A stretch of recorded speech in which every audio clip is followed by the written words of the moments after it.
Olá, meus queridos amigos do intestino, como é que estão vocês? Espero que maravilhosamente bem. Eu estou ótima e muito animada aqui no estúdio porque hoje eu vou falar sobre um tema que eu acho super interessante. Vai para homens e para mulheres, mas principalmente para vocês, mulherada que tem candidíase de repetição, cansaço crônico, perda de cabelo, dificuldade de perder peso. Esses sintomas todos a gente vai abordar hoje, a gente chama de síndrome fúngica e a gente vai conversar sobre isso. Sou uma profissional que é uma das melhores, uma referência pra gente. Para você que está chegando agora aqui no nosso podcast e quer saber sobre o que ele se trata, é o Papo Digestivo, onde a gente vai falar sempre sobre microbiota, sobre intestino e quanto o equilíbrio do microbiota com o intestino impactam não só no nosso trato gastrointestinal, mas na saúde do nosso corpo todo, tanto do ponto de vista da saúde quanto da doença. Hoje nós entendemos que o intestino com a microbiota estabelecem eixos conversas, né? A distância no nosso corpo. Por exemplo, você pode ter uma situação no intestino que fala com o seu cérebro, levando ansiedade, depressão, problemas no sono. O seu intestino pode conversar a microbiota com o seu sistema imune e você pode apresentar tireoidite de Hashimoto, enfim. Trate bem, cuide bem do seu intestino, que ele com certeza cuidará de você. Recadinhos rápidos, pessoal. Nós somos uma comunidade que já entendemos essa questão do intestino, esses eixos, essas conversas, mas talvez você tenha algum familiar, algum amigo que realmente não sabe dessa conexão com o intestino e talvez esteja fazendo um tratamento parcial de alguma doença que ele possa estar apresentando. Então, mande um link aqui do nosso podcast para que ele possa saber um pouco mais sobre a doença e ir atrás da cura. E também, você pode dar um joinha aí, dar um like, curte, que daí o YouTube entende que é um material relevante e ajuda a pulverizar essa informação para um número maior de pessoas, tá ok? Agradeço desde já, agradeço também essa equipe maravilhosa do Cristal Podcast que me acompanha. E para você que quer saber um pouquinho mais sobre o que é microbiota, esses eixos que eu converso aqui com vocês, do intestino com os outros órgãos e sistemas do nosso corpo, me acompanha lá no meu Instagram, doutora Loana HV. Os meninos vão deixar anotado aqui também para você, tá? Pessoal, hoje estou muito feliz que eu vou conversar com uma pessoa que já foi minha professora, acompanho em congressos, a doutora Denise Madi Carreiro, formada em nutrição pela Faculdade de Saúde Pública da Universidade de São Paulo, USP, em 1982, pós-graduada em nutrição clínica funcional, atendimento em consultório desde 91, é uma longa jornada aí de experiência acompanhando os pacientes, ministra cursos para profissionais de saúde, aqui vai meu agradecimento especial a ela, porque ela passa muita informação, coisas preciosas para que a gente atenda bem os nossos pacientes, e também autora de 18 livros sobre nutrição clínica e comportamento alimentar. Doutora Denise, seja muito bem-vinda. Doutora, agradeço o seu tempo para participar aqui com a gente, trazer informação para os nossos amigos do intestino sobre um tema que eu acredito que ainda seja um pouco conhecido e algumas vezes polêmico, né? Bem-vinda. Com certeza, muito obrigada, doutora Luana, obrigada pelo convite, um prazer estar aqui conversando com você e com todos, né, que estão nos acompanhando. E é isso, se a gente fala que é um tema polêmico agora, né, você imagina que eu escrevi o livro sobre síndrome fúngica em 2009, né? Sim. Então, com certeza já era uma coisa que não era nem falada, nem citada, né? Quando você colocou que eu comecei a atender desde 91, né? E a gente já vem dentro dessas pesquisas e estudos muito dentro da linha da saúde integrativa, e eu comecei a observar com muita clareza essa ação da desbiose associada com sintomas de fungo, com vários transtornos, desde autoimunes até neurocomportamentais, né? E aí, dentro desse processo, eu fui ficando intrigada, né? Por quê? Porque quando eu procurava causas biológicas de transtornos neurocomportamentais, se falava muito em fungo. O porquê da relação de fungo com doença autoimune, enfim. E aí, por isso que eu me aprofundei um pouco mais nesses estudos, né? E aí também acabei escrevendo um livro sobre síndrome fúngica, exatamente porque eu entendi dentro desse quadro, como você falou, que a interferência desse aumento de fungo no intestino, ela tinha uma ação pleiotrópica, né? Ela ia ter uma repercussão em todo o organismo. E que você não tinha um remédio que tratava. Por mais que você desse um remédio para combater fungo, volta. Eu não mudei o processo, eu não recuperei o meio, eu não recuperei o sistema imunológico. Então, é um mata e volta, mata e volta, mata e volta, e o pessoal chega para você, doutora, faz 10 anos, faz 15 anos que eu estou nesse quadro, né? E aí, o que eu comecei a perceber? Que quando você mudava a alimentação, e quando você começava a recuperar a microbiota, e começava a recuperar o estado nutricional, e melhorar o sistema imunológico, só assim a pessoa saía desse quadro. E aí eu falei, opa, quem tem a ver com esse negócio? Nutrição. Então, aí eu fui aprofundar um pouco mais nos estudos para tentar pegar e entender melhor tudo isso, né? Para poder explicar, colocar essa informação para as pessoas, para que houvesse um cuidado maior, né? Você falou muito, doutora Luana, aí na introdução, do quanto o intestino interfere em todo o organismo. E muito por ação da microbiota, né? A microbiota, ela interfere no sistema imunológico, endócrino, neurológico, só que ela depende do que a gente come. Então, é a nossa alimentação que vai determinar se eu vou para a microbiota saudável, se eu vou para a microbiota patogênica e muitas vezes com prevalência de fungo, né? Sim. Então, com toda certeza, a alimentação tem só tudo a ver com isso, né? Doutora Denise, a gente fica muito agradecido pelo seu trabalho, porque a gente acompanha também trabalho aqui no Brasil, no exterior. A gente sabe que nos Estados Unidos também houve uma certa resistência a essa questão da síndrome fúngica, e a senhora traz isso para a gente desde lá de trás, e é bem isso que a senhora comentou. Quando a gente está envolvido num trabalho de pacientes complexos, pacientes com multiqueixas de anos, a gente começa a ficar insatisfeito realmente com alguns resultados que a gente tem, né, parciais, e realmente pensar tem alguma coisa a mais aqui, né? E graças a Deus, né, com o estudo da microbiota que veio vindo, o pessoal parece que está aceitando mais, já está parecendo que encontrou, né, o que a senhora buscou lá atrás em estudos e evidências e comprovações ali na sua prática clínica, essas questões agora que parece, está justificado com o estudo da microbiota, chamou lá um trabalho, agora sim a gente vai aceitar isso. Mas acredito que a síndrome fúngica passou e ainda passa por muito preconceito, mas eu acho que quando o médico, né, o pessoal da área de saúde, os nutricionistas estão abertos, estão com o coração aberto e a mente ávida por informação e entender que a medicina ela não é rígida, ela é flexível, ela aceita conceitos novos.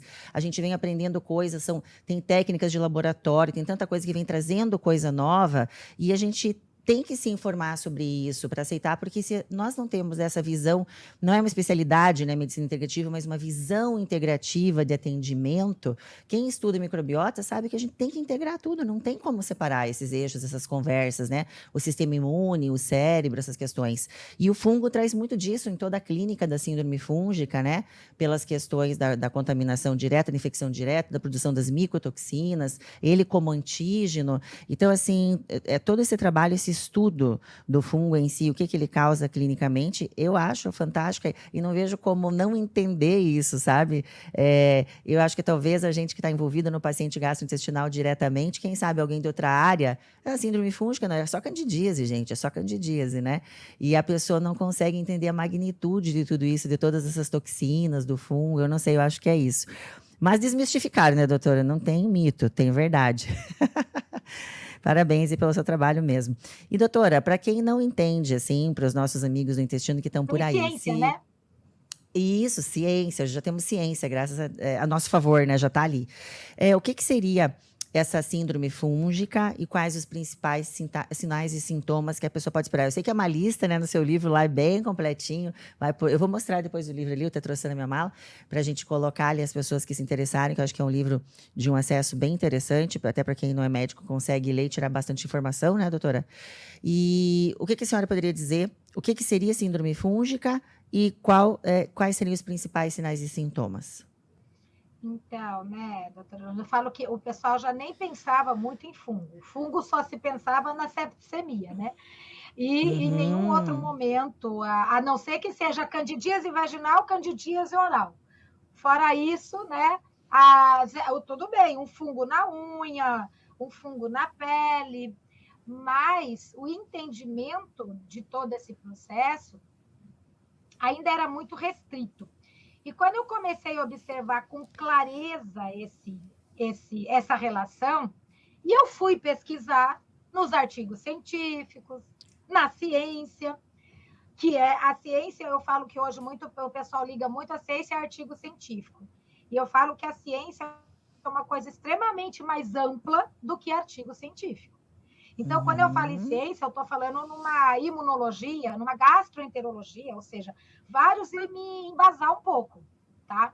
Então, eu fui pesquisar esses estudos na microbiologia, na gastroenterologia, na imunologia. E o que a gente tem que fazer, né, doutora Luana, quando isso não é encarado de frente? Cruzar todas as informações. Então, eu peguei as informações e fui cruzando elas dentro desse quadro. E aí, para explicar um pouquinho para o pessoal de uma maneira mais simples, eu tenho certeza que vocês já falaram muito da importância da microbiota saudável e da interferência que a microbiota saudável tem em competir e combater diretamente fungos, más bactérias, tanto por sítio de adesão, como por alimentos, como a microbiota saudável produz antibióticos naturais, substâncias microbicidas, determinam pH que mantém a microbiota sob domínio, evitando que aqueles fungos e aquelas bactérias de potencial patogênico se proliferem, porque elas fazem parte do nosso ecossistema. É importante que tem gente que não sabe de onde vêm os fungos, né? Eles acham que vem de outro lugar, não entende que está no intestino já, né? Os fungos são presentes naturalmente no organismo, né? Assim como bactérias que a gente chama de potencial patogênico, mas quando elas estão em quantidade baixa, no local, né, que é seu de direito, como a gente brinca, então eles não causam danos, eles são comensais e não causam danos. Ao contrário, muitas vezes até dão estímulos para que o intestino produza células de defesa. Porque o intestino produz mais de 70% das nossas células de defesa. Então, muitas vezes, eles ajudam nesse processo. Então, quando que a gente começa a ter problema? Quando a gente perde a microbiota saudável. Então, a partir do momento que, ou por medicamentos, ou por erros de comportamento alimentar, alto consumo de carboidrato refinado, açúcar, aditivos químicos que matam as bactérias saudáveis. Então, quando a gente começa... Estresse, né, doutora Luana, que altera estresse, muito eixo cérebro, intestino e imune. É porque as nossas células, as nossas bactérias boas, como a senhora disse, elas falam continuamente com o nosso sistema imune, né? Dependendo do tipo de bactéria que a gente tem no intestino, a gente tem uma resposta imune. Então, se a gente tem as más bactérias falando assim, a resposta, ela tá diferente daquelas bactérias que produzem substâncias anti-inflamatórias que sinalizam positivamente para o sistema imune, né? Então, e hoje a gente vive uma vida anti-DNA, né, doutora Denise? Que antigamente tinha fungo, quem era imunocomprometido, grupo de risco, né? Que eram as pessoas que tinham catéter, paciente com quimioterapia, paciente, né? Hoje já tem até na próstata de mama, né? História de fungo. Então, eram esses pacientes que tinham problema com fungo, não eram nós. Não era como a gente que está andando na rua, fazendo academia. A gente não tinha problema com fungo. Era um grupo de risco que a gente chamava mesmo. E hoje a gente já tem muito dentro do nosso consultório, né? São as pessoas que estão levando a rotina, a vida normal. E falando disso aí, né? Que a senhora sempre cita e está muito bem explicado lá no seu livro, todas essas questões que a gente hoje, num mundo completamente anti-DNA, vive, que é uma alimentação que vem com organofosforado, que vem com metal pesado, né? O ambiente já traz a comida para a gente mesmo, que a gente esteja escolhendo uma comida aparentemente saudável, vem com essas questões. Fora isso, quem tem essas questões de escolher processados, né, que hoje vem com um monte de substância que agride a microbiota, são alimentos que vêm com... Tem certos bactericidas ali dentro, né, doutora? Porque para não ter desenvolvimento de bactéria na prateleira, né, para aquele alimento durar mais, e depois isso também agride, né, os nossos micro-organismos. A senhora cita lá no seu livro questão de substâncias que diminuem nossas enzimas digestivas. Então, tudo isso a gente vai minando a microbiota. Então, não é só ser imunocomprometido, tudo bem. Você vai ter uma porcentagem, uma provável probabilidade de ter fungo. Mas nós que estamos também destruindo a nossa microbiota, levando a desbiose, aumento da permeabilidade por essas escolhas, nós também estamos enfraquecendo o nosso sistema imune, e isso também possibilita a questão de fungo, né? Não é uma coisa que parece estar longe da nossa realidade, é uma coisa que está bem perto. O que acontece é que hoje, né, doutora Luana, o consumo mais frequente é de ultraprocessados, tá? Eu falo que o normal social hoje é comer ultraprocessado. Então, quando você fala em ultraprocessado, mais de 90% é leite, glúten, soja, açúcar e aditivo químico. Essa é a base dos ultraprocessados. E a proteína do leite da vaca, como eu falo para meus pacientes, mas nem a vaca digere depois que o bezerro para de mamar, né? Então, nem a vaca toma leite de vaca. Então, a beta-lactoglobulina a gente não digere, as proteínas são de difícil digestão, a lactose favorece alimento de fungos e más bactérias, proteínas mal digeridas favorecem fungos e más bactérias, chamadas bactérias proteolíticas. Agora, o glúten do trigo moderno, que foi modificado pelo homem a partir da década de 70, né?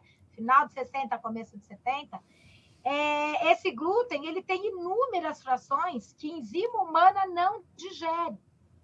Como essa enzima humana não digere, proteína mal digerida, alimento de fungos e más bactérias, e proteína mal digerida quebra a ligação entre as células intestinais e abre a porteira.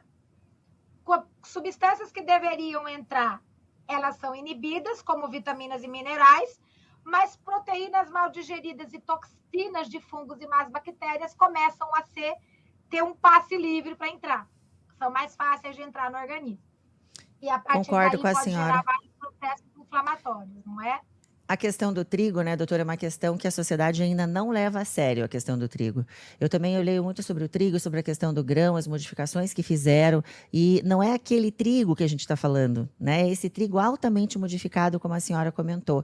Então, a gente não tem essa digestão, a gente não tem alergia a carboidrato, né? A gente tem alergia às proteínas, né? Chega um pedaço desse lá, o restante do trigo que não foi digerido, 33 aminoácidos, quantos aminoácidos que chegam lá juntos de mão dada, e aquilo ali começa a agredir a mucosa, né? Então, esse trigo, ele realmente, até tem trabalhos dizendo que a expressão da doença celíaca modificou pelas modificações que eles fizeram na parte genética do grão, né? Então, a gente só tem dificuldade com o grão, e não é nem pela questão do trigo, se ele vai ser ingerido uma vez no dia, é que a gente tem uma hiperexposição ao grão hoje, né? Porque o trigo, como a senhora falou, processados, ultraprocessados, também está envolvido em tudo, né? Todas as questões, assim, como açúcar, o glutamato. Então, são questões que vêm para, inclusive, disparar mais fome na gente, né? Porque o trigo de hoje, ele gera um pouquinho de como uma compulsão, né? Uma fominha a mais, porque ele é digerido, aumenta pico de insulina, glicose e insulina, e a gente tem uma compulsão maior, né? Doutora, a questão dos sintomas, o que a pessoa pode ter com a síndrome fúngica? Porque eles ligam muito a síndrome fúngica só com candidíase. Né? O que a pessoa pode sentir quando ela está envolvida na síndrome fúngica? Porque tratar a síndrome fúngica, como a senhora comentou no começo, a candidíase, aliás, a mulher tem a candidíase, né, que 75% vão apresentar um episódio, pelo menos na vida, vai lá na ginecologista e trata a candidíase. Mas se ela não mudou a dieta, se ela não mudou as outras questões, a síndrome fúngica dela permanece, né? Daqui a pouco ela já vai ter outro quadro de candidíase ou outros sintomas alastrados pelo corpo, não é? Eu acho que precisa ir entendendo por aí, porque quando o pessoal pensa em candidíase, muitas vezes pensa que a causa principal é de fora para dentro, né? Então, só que a causa maior é de dentro para fora. Então, quando a gente tem um equilíbrio da microbiota no intestino, eu tenho um equilíbrio da microbiota na parte urogenital, na boca, na pele, no pulmão. As mucosas se comunicam. Então, se eu perco a microbiota saudável e aumenta fungos e más bactérias, esses fungos e más bactérias que aumentam e que alteram essa integridade da parede intestinal, facilita também a translocação de fungos para a parte genital e de Escherichia coli para a bexiga. São as infecções urinárias e as candidíases. Mas quando o fungo aumenta no intestino, o fungo, quando ele aumenta, ele começa a se proliferar, e para ele se proliferar, ele produz enzimas que vão fermentar, digerir o carboidrato refinado, o açúcar, a arabinose, as proteínas mal digeridas, para liberar as substâncias que vão ser o alimento deles. Então, diferente da gente que ingere e digere, o fungo digere e ingere. E aí, ok, ele vai se alimentar e vai se desenvolver. Porém, ele também produz, nessa fermentação, substâncias que você tinha colocado como micotoxinas. E essas substâncias que os fungos produzem, em primeiro lugar, é para proteger ele do meio. E entre elas, né? E entre elas, ele produz substâncias como as gliotoxinas, que são imunotóxicas. Elas vão destruir neutrófilo, que é uma célula de defesa que combate os próprios fungos, além de vírus e de outros, né, agressores. E essas gliotoxinas, elas vão alterar, elas vão inibir células que são responsáveis por essa imunidade celular que combate esses micro-organismos, né? Mas, ao mesmo tempo, essas substâncias ativam um tipo de resposta do organismo que leva a alergias, né? Que são as células TH2. Então, eu já começa desestabilizando o equilíbrio do organismo. Porém, mais importante ainda é que algumas substâncias que o fungo produz, como interleucina 23, elas vão ativar uma resposta no intestino que é inflamatória, que é ativar as células TH17, inflamatória. Só que quando ele aumenta a ativação de TH17, naturalmente vai inibir as células T reguladoras. E as células T reguladoras são aquelas que falam assim, ó, já combateu o agressor, então agora pode parar. Então, elas modulam a resposta contra o agressor. Elas aumentam a nossa capacidade de tolerar agressores alimentares, ambientais, microbianos. Porém, essas células reguladoras, elas têm uma ação muito importante, que é evitar a formação de autoanticorpos. Como os fungos inibem essas células reguladoras e ativam as inflamatórias e as alérgicas, então a presença de fungo no intestino pode causar sintomas de alergia, de inflamação e, para quem é predisposto geneticamente, levar a processos autoimunes. Tá? Só que a biotina é um nutriente que evita o crescimento de fungo. Então, quando o fungo começa a crescer, ele inibe a biotina. Só que a biotina também é chamada vitamina do cabelo, da pele, da unha, da parte estrutural. Então, um sintoma comum de aumento de fungo no intestino é queda de cabelo, é escamação em cílios, sobrancelha, orelha, né? No nariz, na boca, é escamação na mão, no pé, escamação, calcanhar rachado, coceira no ouvido, coceira, escamação na cabeça, que muitas vezes a gente conhece como caspa, até feridinhas na cabeça, bolinhas no braço, que nada melhora, mas nada melhora as benditas das bolinhas. O pessoal fala idiopático, né? Então, bolinhas no braço, bolinhas no... Quando o médico não sabe o que é, doutora, quando o médico não sabe o que é, ele fala idiopático, né? Já hidratou, já esfoliou, já usou ácido retinóico, não deu nada na bolinha, idiopático. É da tua família, da tua genética, sinto muito, né? Mas então, você vê como é complexo tudo isso. Que azar o seu, né? Vai para outra dermatologista, eu não atendo mais.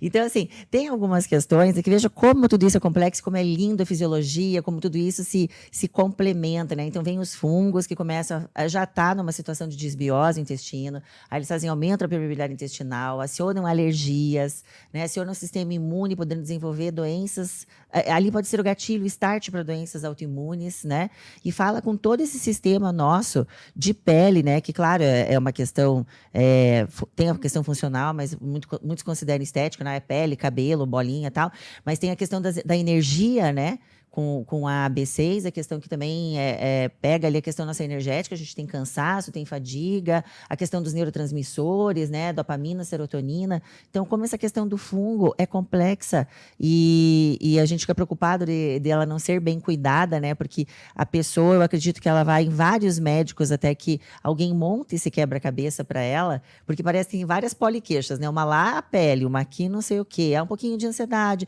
tá compulsiva, pois é, tem uma candidíase, nós vamos tratar. E às vezes o tratamento da candidíase piora o quadro ainda porque é um antifúngico, né?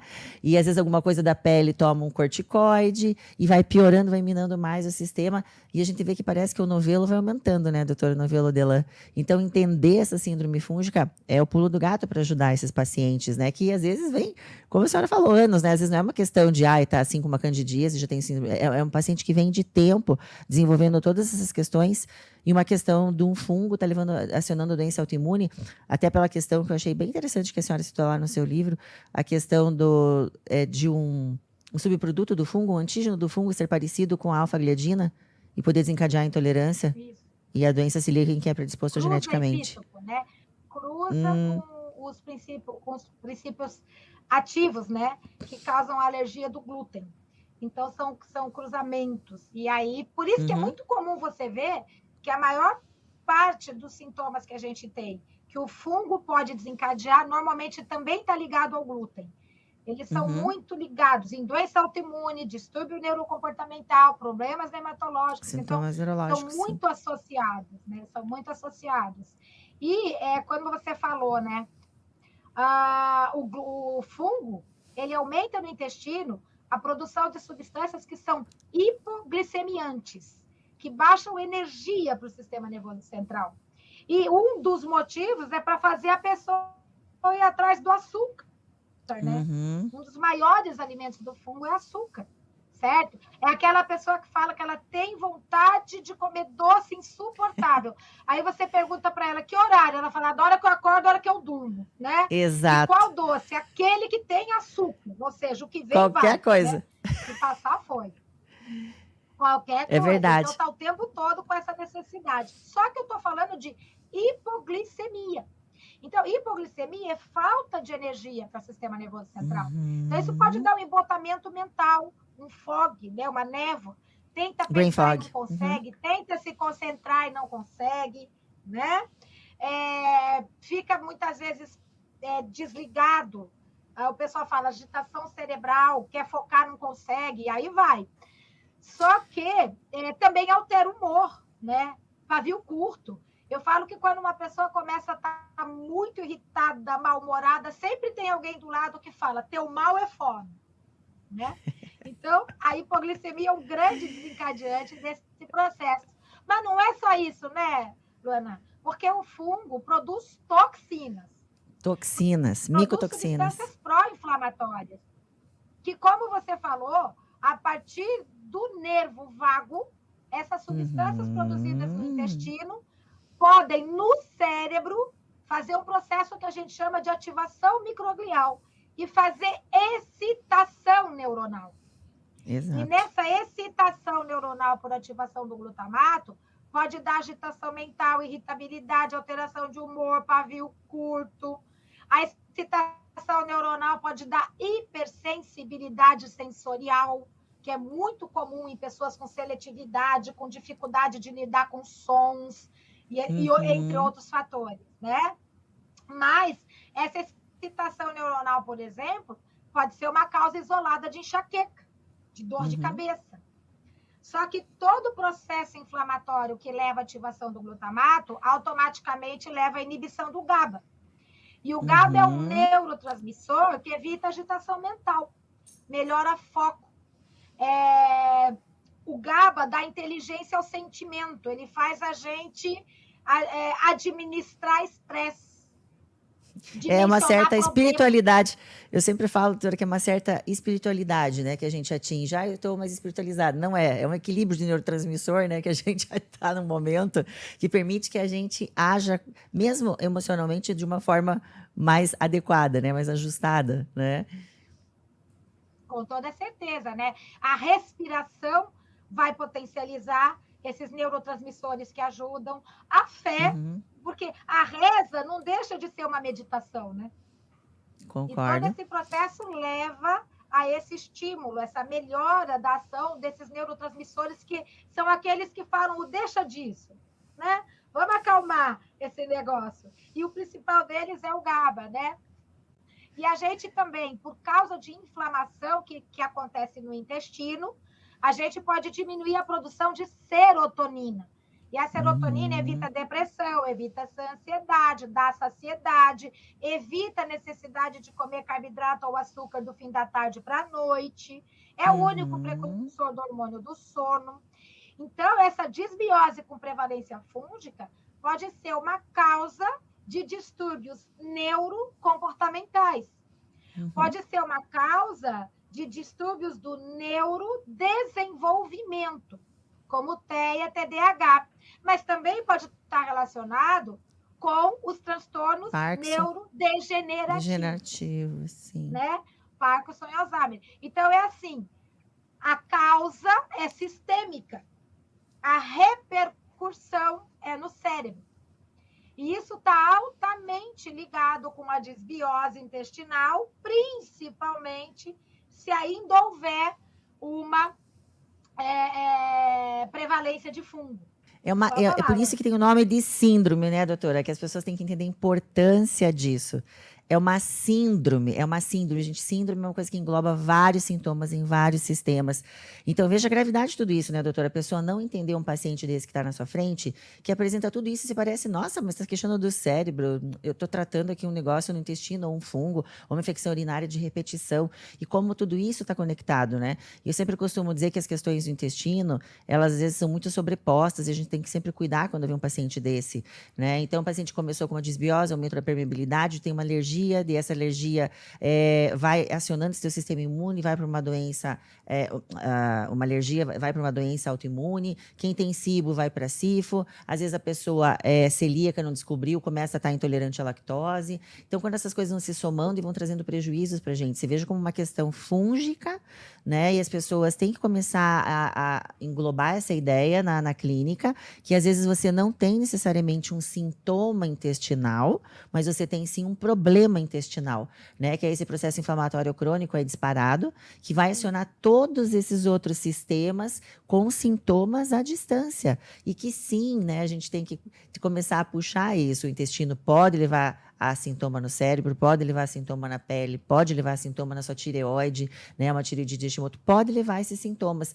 E que o ideal é o tratamento paralelo sempre com o intestino, né? Então, eu vou tratar uma rosácea, vamos dar uma olhada no intestino, né? Eu estou tratando um hiperestrogenismo, questão do hiperestrogenismo também, né, doutora? Entra nas questões fúngicas aí, né? A pessoa obstipada ou a questão do metabolismo, a senhora explica aí um pouquinho?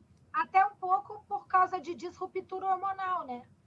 Uhum. Porque o fungo produz muitas toxinas que podem estar relacionadas com disrupturas hormonais, assim como agrotóxico, assim como substâncias presentes em plásticos, né, e poluentes. Então, altera hormônios, e aí pode ser, né, qualquer distúrbio endócrino, sem dúvida Uhum. nenhuma. E muitos sintomas também, né, Luana, que aí sim, por exemplo, eu posso pensar na candidíase? Posso, porque tem translocação do fungo do intestino para a parte vaginal. Para homem, Sim. não vai dar muito candidíase, obviamente, né? Nesse contexto de entendimento, de corrimento, de coceira tal, mas vermelhidão e escamação na região da virilha.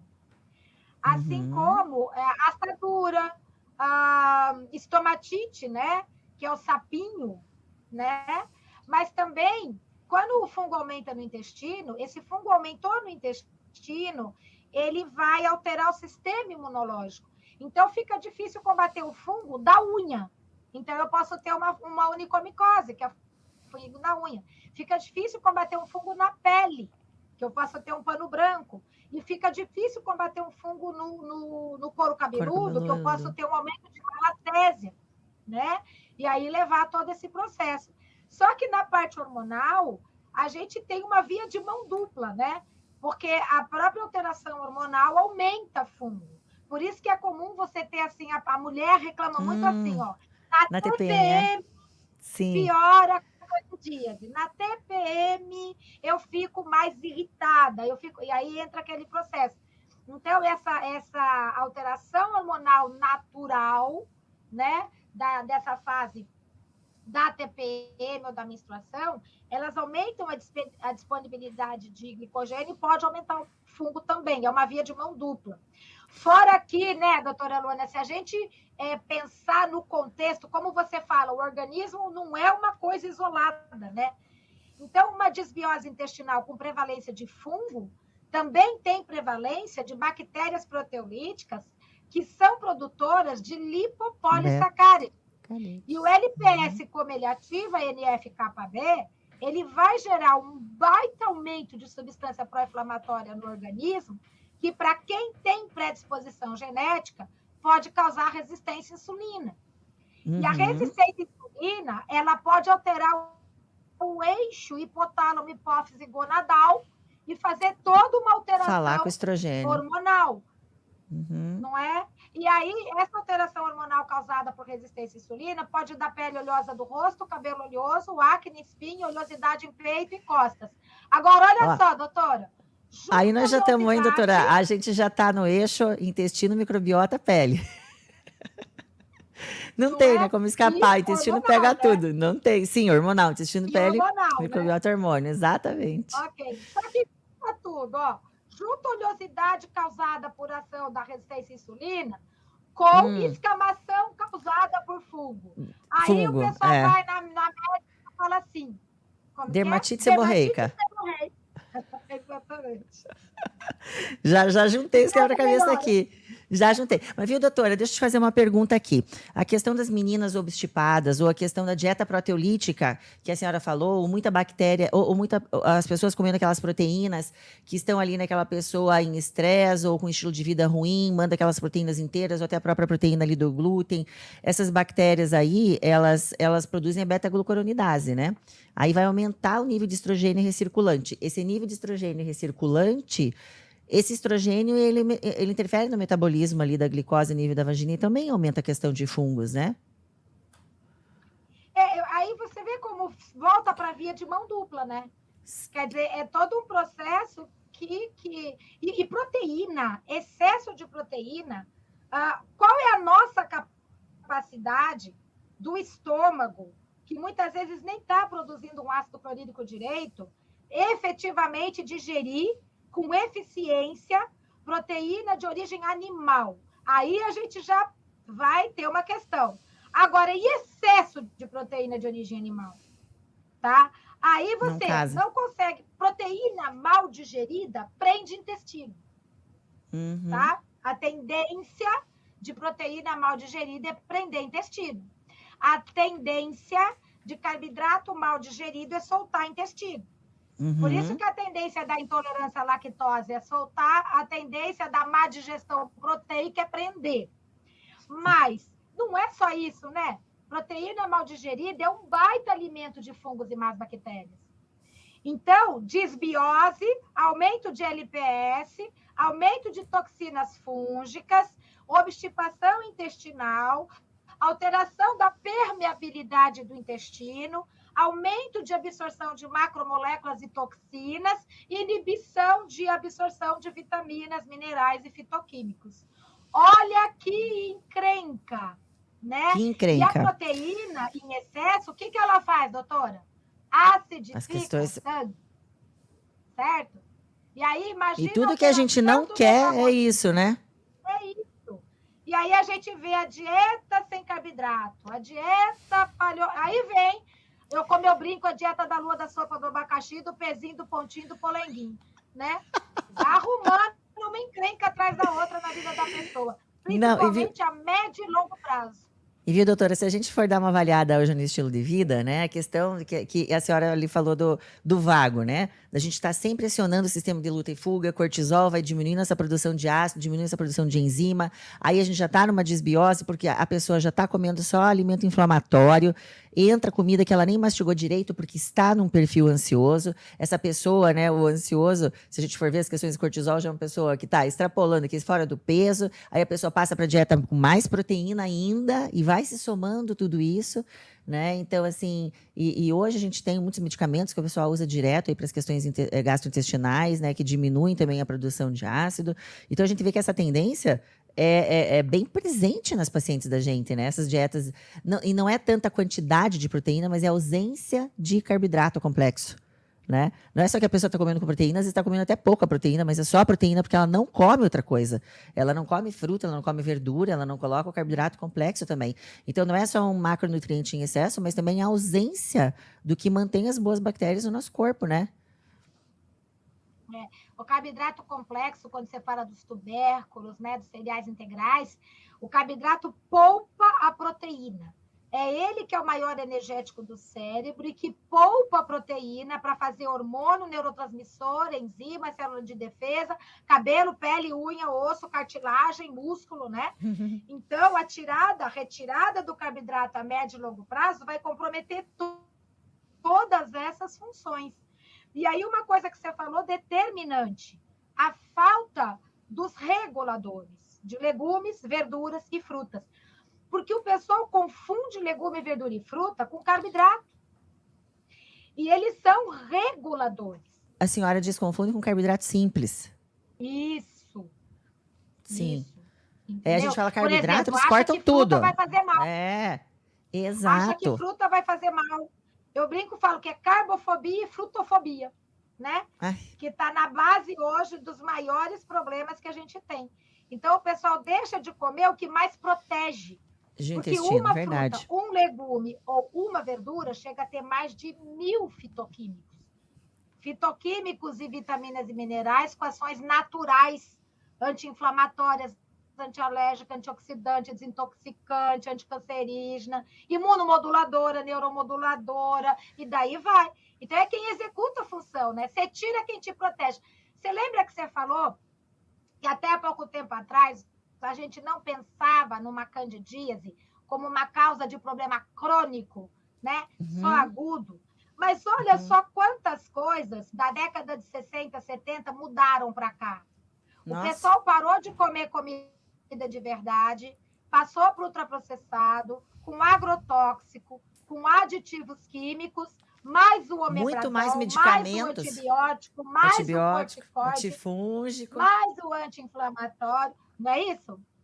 Pílula anticoncepcional. Então, coitadinha da microbiota, né? Eu digo que a microbiota, ela passa por é uma vida anti-DNA, eles querem matar a microbiota mesmo, estão conseguindo, né, doutora? Eu até estava esses dias fazendo, para um outro post, umas pesquisas, tirar uma foto das pessoas na praia em 1970. Você não acha gente obesa ou sobrepeso? Não acha. E atividade física não era uma coisa tão frequente na nossa vida como agora. Eu sempre falo, eu nunca escutei a minha avó dizendo... Né? Nem tinha, eu nunca vi a minha avó dizendo assim, não sei, né? A senhora puxa aí para sua família. O seu avô ia pegar o tênis novo da Nike correndo no parque. Nunca. Atividade física, em academia, de num lugar, a sua avó saindo de bike com as amigas. Não tinha isso. Então, assim, o que regulava isso, essa nossa saúde, esse equilíbrio energético que a gente tinha vindo da alimentação? Era uma alimentação mais saudável, realmente. Hoje, todo mundo, né? A gente tá pagando pelo preço, né? A gente está trocando a nossa saúde por uma coisa mais acessível, mais rápida, mais barata. E a gente está pagando esse preço mesmo. Entretenimento também, né, doutora? É entretenimento. Exatamente. Alimento é entretenimento. E eu vou deixar de comer uma... Então, assim, aquela coisa como se fosse... É o entretenimento. Né? Você vê uma criancinha com um aninho e o pessoal entochando porcaria na mão da criança. E você fala, pra que tá dando isso para ele? Ah, tadinho! Ele não vai comer uma bolachinha recheada que fica com a linguinha azul, né? Então, é aquele processo que o alimento vem como uma coisa de recompensa, entretenimento. Perdeu o conceito, não existe mais o conceito, houve uma inversão de valores que é só do alimento que a gente tira a matéria-prima que executa literalmente todas as nossas funções estruturais e funcionais. Então, eu brinco, a gente não aprendeu a fazer fotossíntese, né? Só comendo a matéria-prima dos nutrientes que a gente vai ter quem executa a função dentro da gente, né? Doutora, esqueceram de Hipócrates, né? Deixa o seu alimento ser o seu remédio ser o seu alimento, porque eu sempre falo isso, alimentação para mim é o horário mais sagrado que existe. Então, a gente tem que parar, tem que comer, tem que prestar atenção naquilo, tem que ter o mindful eating, porque senão à tarde você vai ficar lembrando o que você comeu, com sintoma de gases, de empachamento, de refluxo. Pare e come, são 3 momentos no dia, pare e presta atenção no que você está comendo. As nossas células estão à mercê do nutriente que está chegando ali para poder executar as funções delas, né? Então, a gente realmente passou o prazer para comida, como se comida fosse ali a nossa fluoxetina. Ó, isso aqui tem que satisfazer o meu prazer. Coitadinha da criança que está comendo coisa azul. Não, gente, dá uma comida de verdade para essa criança, E se você quer que ela seja feliz, guarde seu tempo. O pai ou a mãe para jogar futebol com essa criança, para passear num parque, isso dali que é bom. Tadinha da criança ficar sem isso e ainda ganhar um alimento inflamatório. Então, assim, a gente tem que rever todo o nosso estilo Mas de a vida, o nosso comida de entendimento. verdade pode ser gostosa, né, doutora? Eu acho fantástica. Eu sou como isso. Eu gosto muito de fruta, verdura, legume. E daí, quando a gente coloca, né, doutora, isso na dieta, é assustador que as pessoas perguntam assim: mas isso não vai me engordar? Tanta fruta, tanta verdura, essa batata doce. E daí a gente pensa: nossa, mas as pessoas às vezes estão comendo iFood todas as noites, tomam refrigerante. Hoje o costume da bebida alcoólica é muito forte, né, doutora? Principalmente depois da pandemia. E as pessoas não perguntam se isso está fazendo Demais, mal. demais. E daí a gente coloca uma dieta que não é dieta. É a comida de verdade, como é que tem que ser. E daí as pessoas Alimentação. questionam se aquilo não vai engordar, não vai fazer mal, não é muita comida. Então, é realmente uma Mas distorção. Nós olha estamos na só, frente de uma distorção. eu faço biscoito para o meu neto, biscoitinhos. Se você comprar um, porque em casa não tem glúten, leite, a gente não usa mesmo.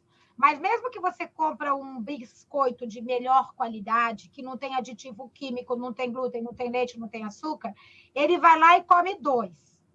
Quando eu faço, se deixar, já Come era. 20. O bichinho parece cofrinho. E aí ele faz assim, ele, no meu aniversário, ele escreveu um cartãozinho, né? Ele estava com 9 anos, vai fazer 10 agora, mas estava com 9. Aí ele escreveu um Uhum. cartãozinho para mim assim: Dedê, você é Masterchef, Ai, que né? delícia. Então, assim, o bolo é o mais gostoso, o biscoito é o mais gostoso. Então, ele ama as coisas que a gente faz. Mas quando Mas, você dá doutora, uma pronta, na come e verdade, deixa. não é mais gostoso? Eu não sei, as pessoas É podem dizer, mais ah, doutor, gostoso. tá falando isso porque é médico, mas é que eu gosto. Eu sempre de criança, eu nunca gostei de doce, eu sempre gostei. Meu lanche da tarde era milho com ervilha, ou um repolho cortado. Eu sou chato, assim, que as pessoas olham, nossa, que estraga prazer, sério. Fala, é sério, eu gosto. Então, assim, quando você come uma beterraba, aquele sabor da terra, uma cenoura que é doce que hoje as pessoas nem sentem, porque o paladar tá tão contaminado. Então, eu escutei uma menina falando, Não uma sente o dessas paladar. meninas, assim, famosas do Instagram, né? E dela falando, gente, tem que dar um tempo para se acostumar, porque eu estava acostumada com açúcar e eu achava aquilo a melhor coisa da vida. Aí quando eu comecei a comer natural, comecei a comer iogurte, colocar uma granola, comer fruta, o gosto de uma banana, de uma manga, eu tive que me acostumar. E daí depois, no terceiro, no quarto dia, eu já sentia falta dessas frutas. Então a gente tem que buscar isso, né? Tem que arregaçar a manga e ir atrás, né, doutora? Porque esses produtos todos, processados, ultraprocessados, a gente sabe que ele tem substâncias para viciar o nosso paladar e para ficar estimulando aquela compulsão para aquele produto eternamente, né? Então, se a gente não sair daquele looping ali, a saudade intestinal não volta nunca mais e a síndrome fúngica é para sempre. Já vira até um documento, né? Fulana tal, síndrome fúngica, porque vai carregar a vida inteira. Não tem o que fazer com isso, né? Mas você sabe o que é interessante quando você fala de síndrome fúngica? Quando a gente estava procurando um nome para pôr no livro, né? Aí a gente procura, fala, pensa, tal. Aí o meu marido fez assim para mim: me explica um pouco tudo isso. Aí eu peguei e fiz o resumo de tudo. Quando eu fiz o resumo de tudo, ele virou para mim e fez: é uma síndrome. É uma síndrome Então vamos pôr síndrome complexa, fúngica. Aí nós complexa, o pusemos nome síndrome super fúngica certo. e aí teve sabe aquela chuva de crítica? Isso não existe.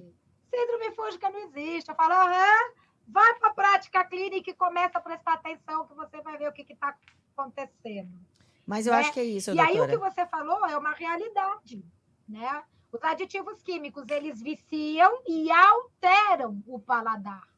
Uhum. Então, quando você começa a comer comida, aí você vai sentir o sabor da comida e vai querer mais.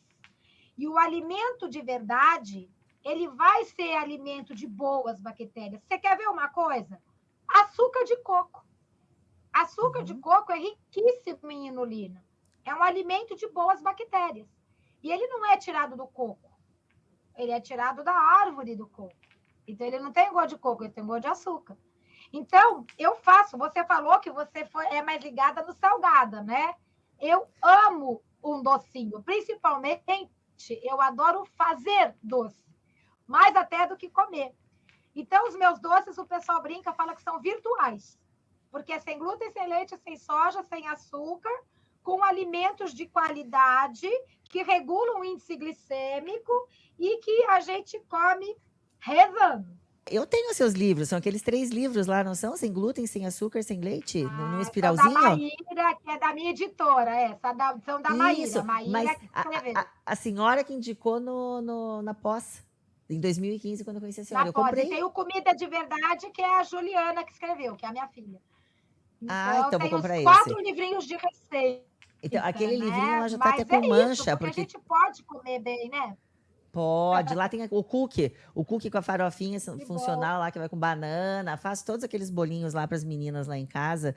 E eu acho que é isso, né? A Ai, gente que tá com muita bom. preguiça, na verdade, que é a coisa pronta e a gente tem que trabalhar. Domingo é o dia da cozinha lá em casa. A gente Com cozinha, certeza. congela, porque se quer comer bem durante a semana, senão tem que parar no Subway, daí não dá.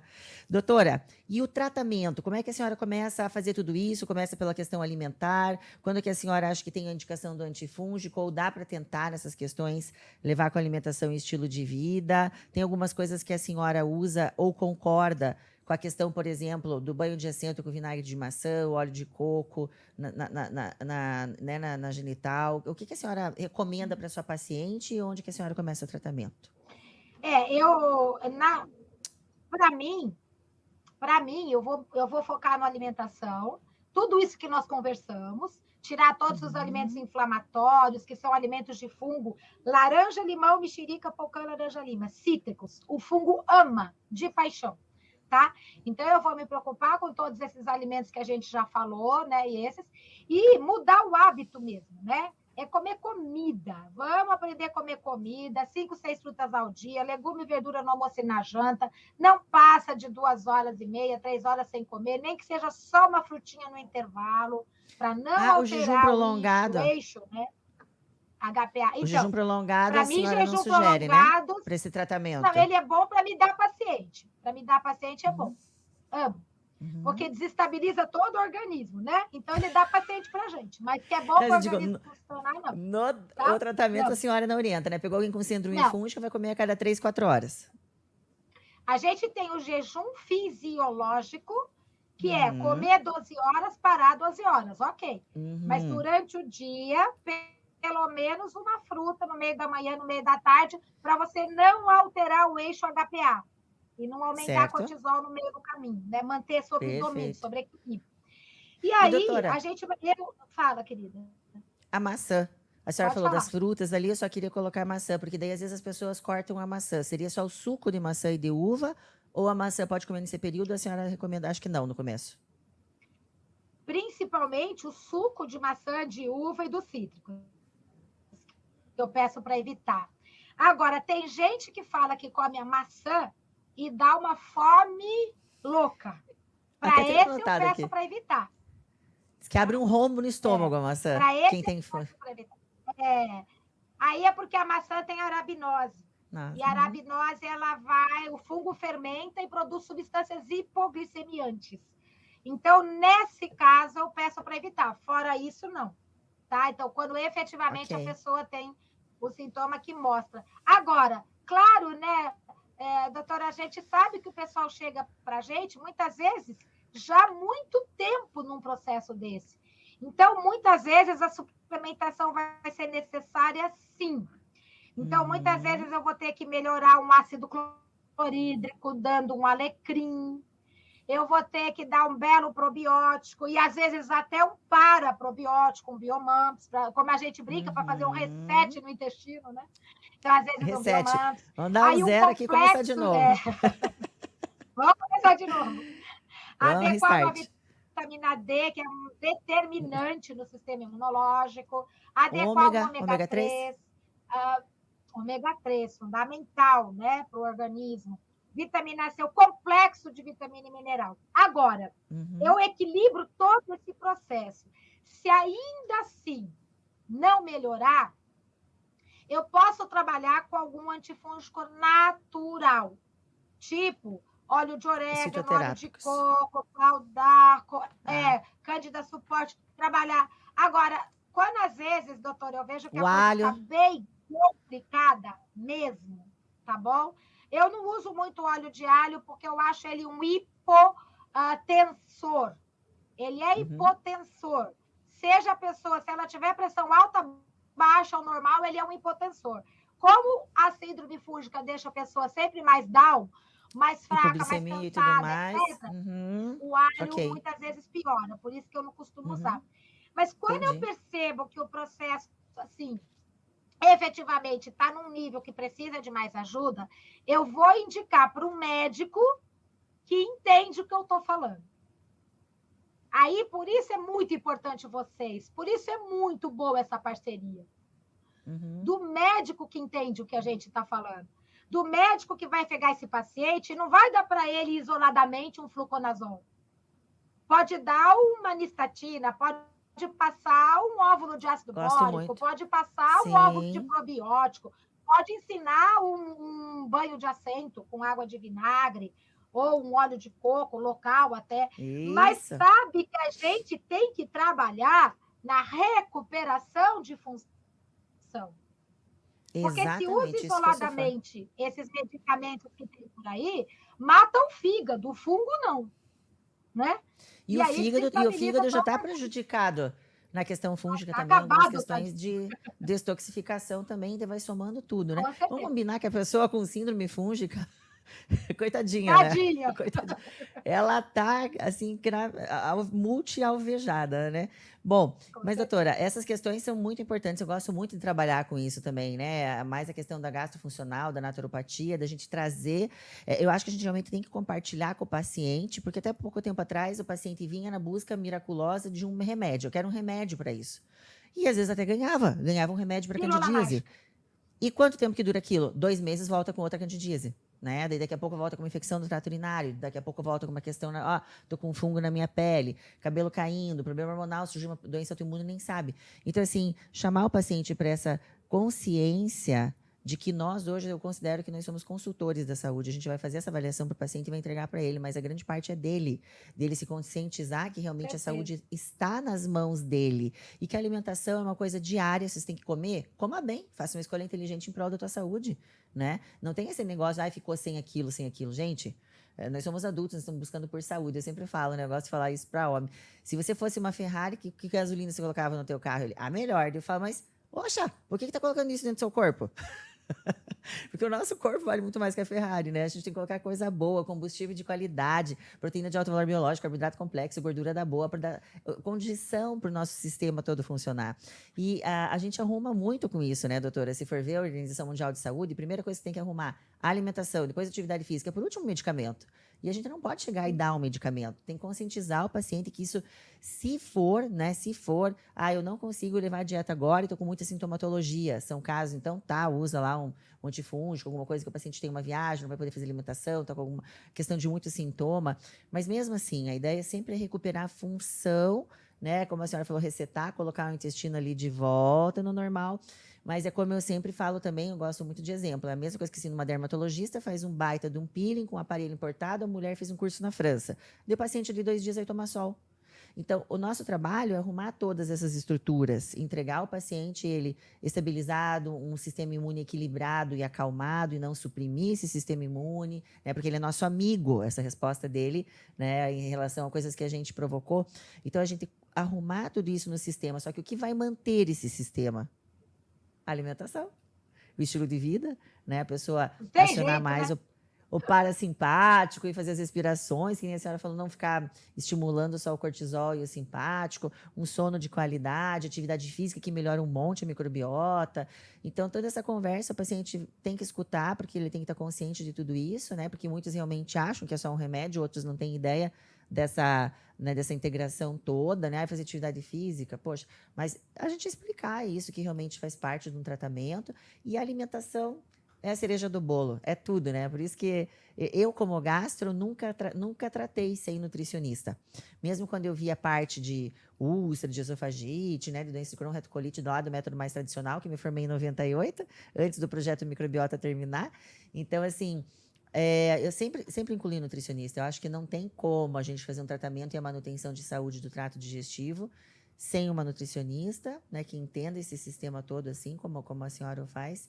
E também da gente entender, hoje a microbiota veio e jogou, né, na nossa cara, porque eu não recebia paciente com candidíase. lá atrás, né, quando eu me formei. Hoje a gente recebe, porque se não é pela orientação, né, ou de algum outro médico, os pacientes estão buscando isso, né, na internet, estão vendo os médicos que entendem isso e querem, porque realmente já estão cansados de tratar e não se vê livre de sintoma, Com tratam, não se vê livre de sintoma e realmente querem com uma coisa certeza. diferente, né? Bom, e esses citoterápicos que a senhora É usa isso são mesmo. antifúngicos, recuperação de trato gastrointestinal, enzimas, ácidos, antifúngicos e para sistema Né? imune. Porque muitas vezes é isso aí. Se a gente não melhorar a produção de ácido clorídrico, se existir uma alteração dessa produção, nada do que a gente fizer vai dar resultado, né? E o alecrim, eu uso na forma de tintura, melhora demais a Tintura mãe de produção de alecrim. ácido clorídrico. Eu uso a tintura vegetal, que é um pouco mais Ah, concentrada, vegetal. 20% de Uhum. concentração. E a tintura de guaçatonga também, muitas vezes, quando tem refluxo, esse tipo de coisa. Então, elas ajudam muito. É aquela história da pessoa não comer e ficar estufada, empachada, com o alimento voltando, eructação, né? Então, a comida, eu falo, chega, quebra e vai embora, né? Então, eu uso muito mais isso. E muitas vezes também para sistema nervoso central, né? Um chá de melissa, que potencializa a ação do GABA, diminui a agitação, passiflora, algumas coisas Passiflora, como o gosto mulungu, muito. que ajudam a melhorar uma qualidade Uhum. do sono. Então, algumas coisas para ajudar no processo, mas que também ajudam em recuperar a função e não para controle de sintoma, né? Vão ajudando Exato. na recuperação de função. E, de uma maneira geral, é mais isso. Não é nem tão comum eu dar enzima digestiva. Só se com tudo que fizer não melhorar. E se não melhorou, aí um cloridrato de betaína, uma enzima digestiva, aí vai. Mas eu sou um pouco daquela opinião que menos é mais, sabe? Então Menos é eu mais. vou E eu mudando a tenho a impressão, alimentação, doutora, recuperando. que quanto mais a gente faz, mais também às vezes o paciente sente que essa medicação, essa suplementação, esse fitoterápico está fazendo por ele, né? Então ele já pode fazer muito. Então, ó, eu tenho só isso daqui que é Exatamente. um suporte, mas coma direito, sente, mastigue, hipersalive, presta atenção na comida. Aí você produziu o teu ácido vai ativar as tuas enzimas, né? Senão a gente sai também, às vezes, Isso. de uma multifarmácia Exatamente. tradicional para ir para uma multifarmácia fitoterápica, né? Então, a base é a orientação. Por isso que Com eu queria muito certeza. fazer esse Exatamente. podcast com a senhora, né? Para essa conscientização de que existe isso e o nosso trabalho é informação, né? É informar. Porque muita gente não sabe, né? Então, agora, nossa, puxa, eu tenho isso, eu não sabia que se eu fizesse isso, ajuda isso, aquilo, ajuda. Que muita gente quer a linha natural, muita gente quer fazer pouco também. Só que não tem essa informação, né? E fica, às vezes, no medicamento mesmo, porque realmente não sabe. Bom, doutora, me conte o seguinte. Eu sempre tenho um momento de É isso. reflexão no meu podcast aqui, sabe? E o que a senhora poderia refletir em relação ou à alimentação, ou à síndrome fúngica, ou às suas pesquisas, descoberta, ou pós-tratamento dos seus pacientes? O que a senhora reflete sobre esse momento, esse assunto da síndrome fúngica, e que a senhora gostaria de deixar de uma mensagem? Então, né, doutora Luana, eu acho que a natureza sabe o que faz, né? O organismo, ele tem uma lógica de funcionamento e a gente trabalha contra essa lógica. Se você trabalhar a favor da lógica, né, colocar matéria-prima de qualidade, sem agressores que não são naturais ao organismo. Olha, o que for bom para nós vai ser bom para a nossa microbiota. E o que for bom para a microbiota, com toda certeza, vai ser excelente para nós. Né? É aquela história, o hospedeiro é mais importante, né? Então, você fala, eu mato o fungo, mas muitas vezes mata primeiro o hospedeiro. Então, é a tal história, vamos para o lógico, vamos para o natural. A gente tem um guia alimentar do Brasil que fala isso, desde 2014. Esse guia alimentar fala, coma alimento natural, evite ao máximo ultraprocessado, prefira os orgânicos. Né? Obviamente, tem vezes que não dá, mas sempre que puder, prefiro o orgânico. Vamos dar para o organismo aquilo que forma ele, faz ele funcionar desde que o ser humano existe. Nutrientes e fitoquímicos. É daí que a gente funciona. E quando eu falo que a nutrição, você atira no que vê, acerta no que não vê. Porque a hora que você equilibra as células, que você equilibra esse organismo, você vai fazer que qualquer processo dentro desse organismo funcione, né? Então, eu não vou tratar a doença, eu vou equilibrar o organismo de quem tem a doença. E aí o processo vai indo para o lugar. Eu acho que as coisas devem ser mais simples, mas não A gente tão que complica. simplificadas.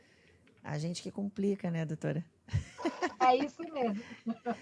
Ótima reflexão. Eu queria até comentar com a senhora que eu estava vendo, é do POF, Pesquisa de Orçamento Familiar, feito pelo IBGE de 2002 ou 2003 a 2013.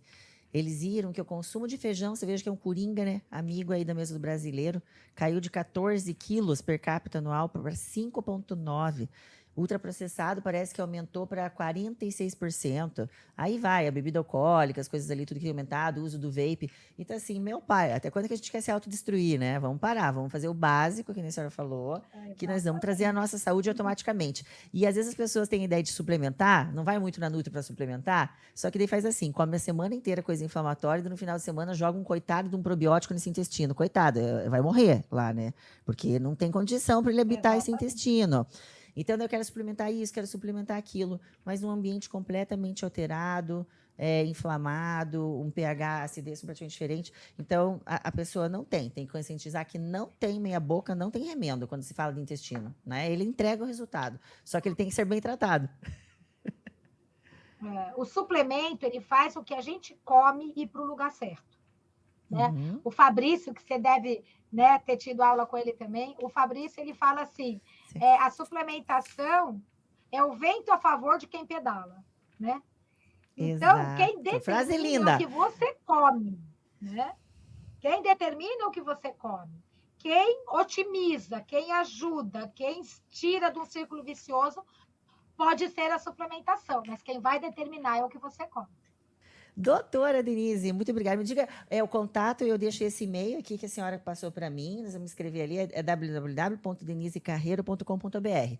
E os livros, quem quiser, procura onde? Meu site que é esse, denisecarreiro.com.br. tá Também pode tudo acompanhar lá. pelo Instagram, né? Instagram é Denise_Carreiro_nutricionista. E aqui, o manual, isso aqui, ó. Isso aqui tem que ler, gente, tem que ler isso aqui. Esse livro é top, tá com tudo aqui dentro, todas as dicas. Tem que dar uma lida nesse livro, tá bom, gente? Eu vou deixar aqui o nome depois. Doutora, muito obrigada pelas suas informações preciosas. Tenho certeza que a senhora contribuiu muito para os meus ouvintes. Pelo menos abriu uma luz aí, né? Para a pessoa começar a se entender, porque eu confesso que muitos chegam frustrados e assustados e tristes, porque já procuraram muitas coisas e também não entendem tudo isso que está acontecendo e porque tudo isso acontece comigo, né? Eu realmente vou em médico, eu trato e realmente eu não tenho uma solução. Então as pessoas vão ficando até deprimidas um pouco, né? Porque uma hora é uma coisa em cima, outra hora é uma coisa embaixo, outra hora uma disposição, uma hora uma compulsão, daí a pessoa não perde peso. Então, assim, é um paciente já judiadinho, né? Então, essas informações com certeza vão ajudar muito. Agradeço muito. Continue escrevendo seus livros para a gente poder acompanhar e aprendendo aí com a senhora. Muito, muito obrigada, viu? Doutora, eu que agradeço e, assim, adorei conversar, né, com você e fico muito feliz, né? Porque aí a gente tem essa possibilidade, né, de fazer essa parceria, né? E eu falo que essa parceria entre o nutricionista e o médico, quem ganha é sempre o paciente, né? E eu sempre falo, lá na minha clínica não tem paciente sem nutri, doutora. É assim, ó. Eu sempre falo, 50% é o meu tratamento, 50% é a nutri, que você vai ter que encontrar, né, do gosto da pessoa. A gente faz as indicações para que esse tratamento seja completo, né, seja sustentável e duradouro, né? Porque não é que nem faculdade. A pessoa pensa que dieta é igual a faculdade, tem começo, meio e fim. Não é. É um plano alimentar de escolha para a vida, né? Para a saúde, para a longevidade saudável. Para a vida, com certeza. Tá bom? Com Obrigada, certeza, doutora. Muito Muito obrigada obrigada. pelo convite, adorei a participação. Muito obrigada, senhora. Amigos do Intestino, vocês que nos acompanharam até o final, com certeza receberam muitas informações e de qualidade da doutora Denise. Acompanhem ela ali no Instagram, a gente vai deixar tudo anotadinho para quem quiser comprar o livro também. E no nosso próximo episódio 16, a gente vai falar sobre outro eixo do intestino. Eixo intestino, microbiota, pele. Vamos conversar coisas sobre as doenças autoimunes que acontecem na pele, acne, celulite, todas essas questões envolvendo intestino, microbiota, inclusive cérebro e pele. Vamos falar sobre de uma forma bem ampla, incluindo a pele, para você entender outro eixo importante do intestino, ok? Até lá!